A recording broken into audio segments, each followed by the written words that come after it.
జై తెలంగాణ, జై భారత్. ఇవాళ మన మహిళలందరికీ అత్యంత ముఖ్యమైన రోజు. మహిళా రిజర్వేషన్ బిల్లు మీద పార్లమెంట్లో చర్చ జరుగుతుంది.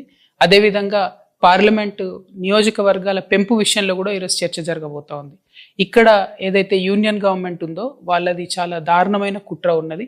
మహిళలకు సంబంధించి 33% రిజర్వేషన్ ఆల్రెడీ పెంచినప్పటికీ దాన్ని ఇప్పుడు పార్లమెంటు నియోజకవర్గాల పెంపు డీలిమిటేషన్తో లింక్ చేయడం జరుగుతూ ఉంది. వాస్తవానికి రెండు కూడా సపరేట్ అంశాలు.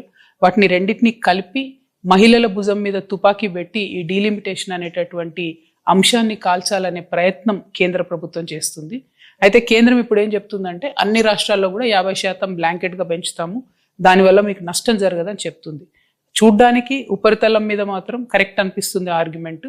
కానీ రేపు పొద్దున తెలంగాణలో పెరిగిన సీట్లతోని బీహార్లోనో ఉత్తరప్రదేశ్లోనో రాజస్థాన్లో పెరిగిన సీట్లతో కంపేర్ చేసుకున్నప్పుడు మన పాత్ర అనేటటువంటిది రాజకీయంగా చాలా తగ్గుతుంది పార్లమెంట్లో. సో మేము యూనియన్ గవర్నమెంట్ని తెలంగాణ జాగృతి నుండి డిమాండ్ చేసేది ఒకటే. ఇప్పుడు 3.13% ఉంది మా తెలంగాణ రిప్రజెంటేషన్ పార్లమెంట్లో.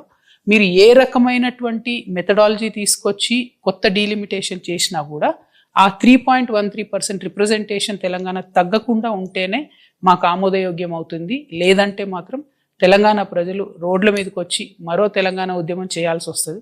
ఎందుకంటే ఇప్పటికే కేంద్రం నుంచి మాకు రావాల్సిన ఏ నిధులు కూడా రావడం లేదు, ఏ ప్రత్యేక ప్రాజెక్టులు రావడం లేదు, ఏ నీటి ప్రాజెక్టులకు ప్రత్యేక హోదా రావడం లేదు. కాబట్టి పార్లమెంట్లో మన పాత్ర ఉండడం చాలా ముఖ్యం. 3.13% కన్నా మన సీట్లు తగ్గితే ఈ మాత్రం కూడా మనకు రోల్ ఉండదు. ఇంకొక విషయం, కేంద్ర ప్రభుత్వం దుర్మార్గంగా మహిళా బిల్లును డీలిమిటేషన్కి లింక్ చేస్తుంది. కానీ మహిళా బిల్లు డీలిమిటేషన్ కాదు, మహిళా బిల్లు బీసీ బిల్లును లింక్ చేయాలి.